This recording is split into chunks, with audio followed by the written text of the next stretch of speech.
I would like everyone to come out. We have Kevin Conroy, we have Will Friedle, and we have John Glover.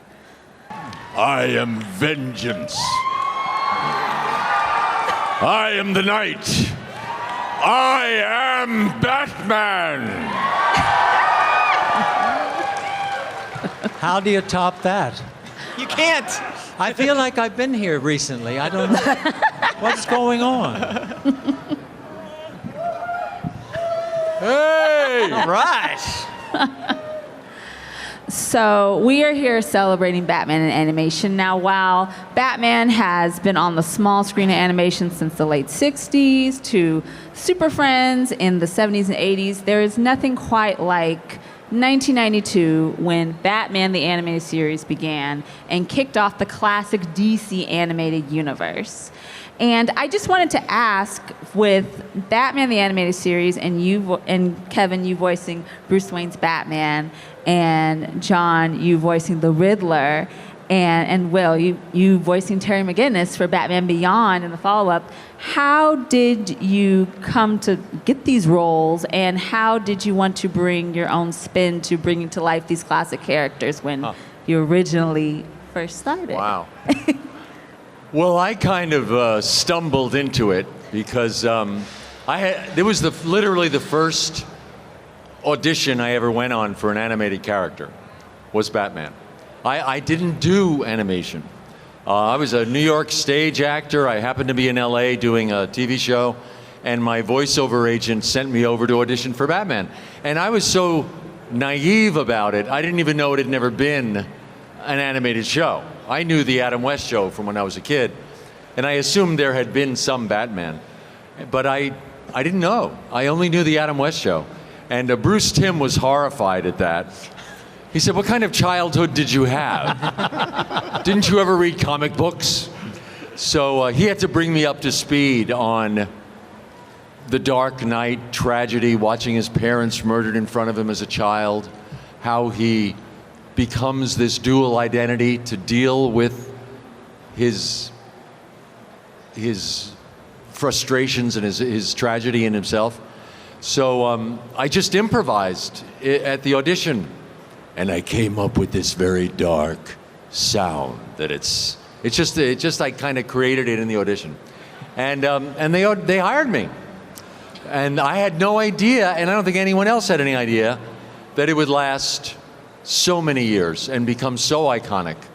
And Batman the Animated Series would become Batman and Robin, and Batman Beyond, and the Justice League, and just kept growing and growing and growing. You don't know when you start a job what it's going to turn into. You really don't. You can see it in hindsight when you look back, but when you're living it in the moment, you don't know what's going to happen tomorrow or the next year or the next month, you know. So it was as much of a surprise for all of us as it was for you. So, thank you. My story and our stories, we've talked about this a bunch of times, are remarkably similar because it was Batman Beyond was the first animated series I had ever auditioned for either. And we both auditioned for Andrea Romano, who's the queen of the world. I think I had a lot less to live up to because I can say to this day, I'm the best Terry McGinnis there's ever been. Because you're the only Terry McGinnis. Exactly. I didn't have to Terry, Bruce Wayne. Oh, get off my lawn. Exactly. bitter old Bruce. Bitter old Bruce. We'd always work on the bitter old Bruce. But so I didn't have to step in any shoes. It wasn't like I had to become Bruce Wayne. So it was a lot easier for me, I think, in that respect. It was very difficult sitting next to Kevin Conroy and Mark Hamill for a lot of the show. It's kind of just keeping my mouth shut, thinking I was going to be fired any second, going, you don't belong here, keep your mouth shut, keep your mouth shut. So yeah, it was an incredible experience all the way around. And as Kevin said, you never know what you got when you're there, and you're just kind of in the room, and you're feeling the energy. And when you're with Andrea Romano and her casting, the room is always filled with such remarkable actors that you never know what you're walking into. So it's just, you take it one show at a time, one session at a time. You're having so much fun. And the response was great. We were Beyond just keeps going. So we were really happy with what we had. I had worked with Andrea Romano on Pinky and the Brain. Yeah. Whoa! Yeah. There was some episode about shiny pants or something. I wanted shiny pants. Or about I right. saw shiny pants and bought a bunch of them. I don't know. I don't remember. But I got a call to go work with Andrea again to be the Riddler. Because apparently the Joker had lost his voice. I think he was quitting smoking. And so the Riddler moved up to the Joker, and they needed a new Riddler. So they got me. And I lived right around the corner from where the recording studio was. So I'm only in 3 episodes. And I walked around the corner 3 times on a day and had the best time with a bunch of actors doing like radio plays, because we were all in the room. Yep. and it was like acting with other people, as opposed to now when you do it by yourself and have to do like 20 takes of one line until anyway. So I was only in 3 episodes, and it was on Saturdays, right? I think in the afternoons. Yeah. And I was all grown up then. I didn't watch Saturday morning cartoons. So it wasn't until these Comic-Cons that I started doing them that I realized how important this cartoon show was to so many people who were brought up on it, learned how to kind of live lives and make choices that are healthy. And I remember one kid at a Comic-Con, I was trying to explain this to him, and he just looked downhearted that I didn't watch it, that I didn't understand it, but he didn't get the point that I was beginning to understand why it was so good. And recently I watched the 3rd and last Riddler episode, and I delighted myself. I couldn't believe how much fun I was having. So it was a real awakening. Yeah. Yeah, so that's the show for me. Ignorance is bliss till you're wise to learn something. Yeah. Well, as Kevin said, initially you didn't know it would grow to be such a large part of Batman lore and the animation itself. But why do you think even almost 30 years later, it is still one of the most beloved interpretations, the DC animated universe as a whole, of the Batman character and his mythology? I think the biggest reason that it resonates with audiences so much is because of all the superheroes, Batman is the only one who isn't a superhero. There's nothing supernatural about him. He can't fly. He can't see through walls. He's a man. He's a human being, and he's a very flawed man. He's been damaged by life. And we all relate to that because we're all flawed, and we all get beat up by life. And so it makes him that much more human and accessible for us. And his tragedy becomes our drama, and we go through it with him. And I think we admire the fact that no matter what life throws at him, no matter what tragedy or crisis or failure, he never lets it defeat him. He never lets it make him angry or beat him. He never kills. And the reason he doesn't kill is because he is about hope. He is about making positive choices. He's about taking the pain of life and turning it into something positive. And that's just so ennobling for all of us that's why I think he resonates with people so much. Now, if I may speak too, because of the way that he's describing that, you can see that he dug deep, really deep.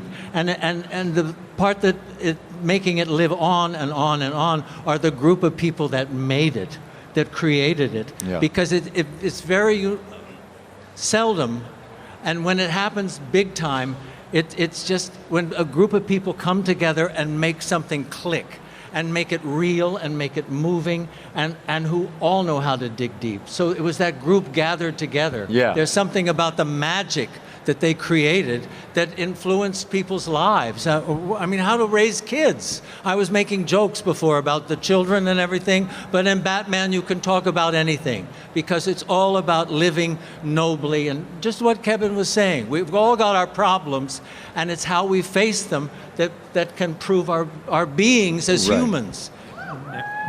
Yeah. It was never thought of as a cartoon. It was an animated series. Yep. Right. And Yes. Batman, the animated series, especially in '92, I remember watching. People always say, "Who's your Batman?" Because that's the question. Is it? This is my Batman, and always will be. Always will be. But Bruce Timm, Paul Dini, Glenn Murakami, Alan Burnett, all these men and women involved, they took this very, very seriously. Yeah. Nobody was making a cartoon. They were making a 1930s radio play that happened to be animated. Andre Romano had a great saying she would always say in The Rude, don't do it pukey.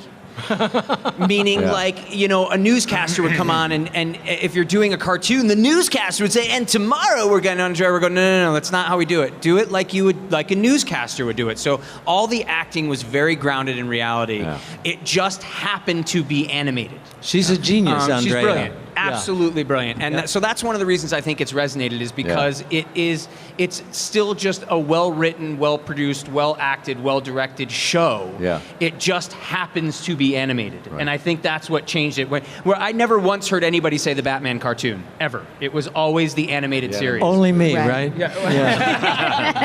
What You're did allowed. I know? You're allowed. I was You're a allowed. Dummy Johnson, as my mother used But they to were say. never talking down to the audience. Nope.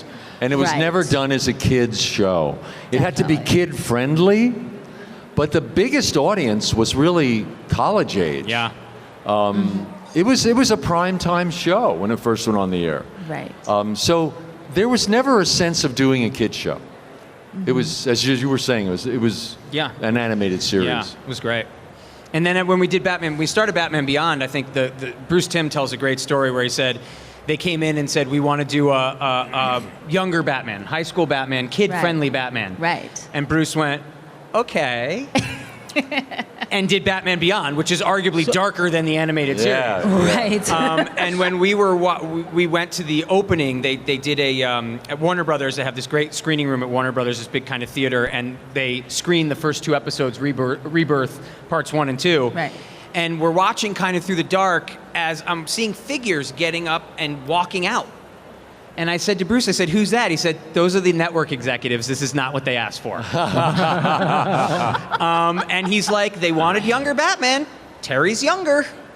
And that was it. So he said, I wasn't gonna dumb it down. I wasn't gonna talk to kids. I talked down to kids. They want Batman. Batman's dark. Mm-hmm. Okay, the new Batman's 17. It's still dark. And that's what they like. To round this out, do you have a particular favorite episode or moment from the original animated series, Batman Beyond, that you would tell anybody who's not watched it, like, oh, these are the episodes, this is the moment that you should watch to really understand Well, you have to see it. the episode Perchance to Dream. Yes! It's a great That's my episode. favorite. And it takes you back into Batman's childhood, how he evolved. And my favorite project was Mask of the Phantasm. Yes. That's awesome. a great movie. Amazing. Perfect. With wonderful performances by Dana Delaney and Stacy Keach. I mean, it's an amazing cast.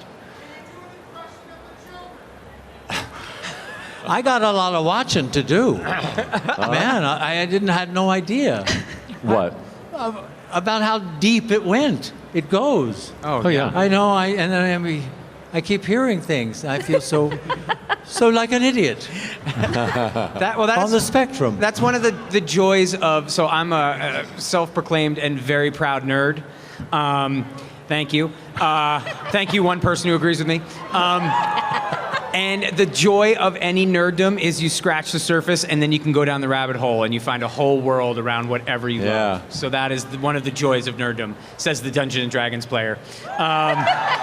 It's like you want to fall into Batman, you can fall for months and years, or any DC or any Marvel or anything you love. You scratch the surface, and next thing you know, you're painting minis for years. So it's great, yeah. Well, I am so happy that I was able to talk to you about just the eras of Batman animation and even the Batman the Caped Crusader, a new series that's coming out, and it continues on with the the legacy of Batman in this form. And I just cannot wait to hear what's in store with the Batman the Animated Series podcast that is coming out Yes. soon to Can't celebrate 30th anniversary. Can you believe that it's been 30 years and yet it is still just as popular and still as refreshing to old and newer people discovering it. And I think that's what is so amazing about it. Well, they had a wonderful cast. They had great writing. They had a full symphony score. Yes. It was all hand-painted cells. It was before computer-generated imagery. So everything about the show was expensive. And it shows. And it's why it's lasted so long. When you see them now, they still look so new. You know? It was also, wasn't it the first show that was printed on black paper instead of white paper, which is what made it so dark? Yeah, it was brilliant. Everything Awesome. about it was rich and unique. Changed the whole ballgame. Yeah. Definitely. So I'm glad that we're going to be able to continue celebrating Batman animation, and you can watch all of the series and listen to the podcast and the new podcast coming up. And we are all just so thankful that you guys have helped bring one of our favorite characters to life. Thank you. I personally am thanking Thank you so much. Thank you. And thank you to everyone that came to this wonderful panel. And I hope you all enjoyed it, and I hope you enjoy your day at LA Comic Con. And thank you to Kevin Conroy, Will Friedle, and John Glover talking to us about The Dark Knight. Thank you guys so much. This is John Glover, and you are watching Fandom Spotlight. Be sure to like, share, and subscribe. Lionel Luthor recommends it. Have some fun. Follow your fandom.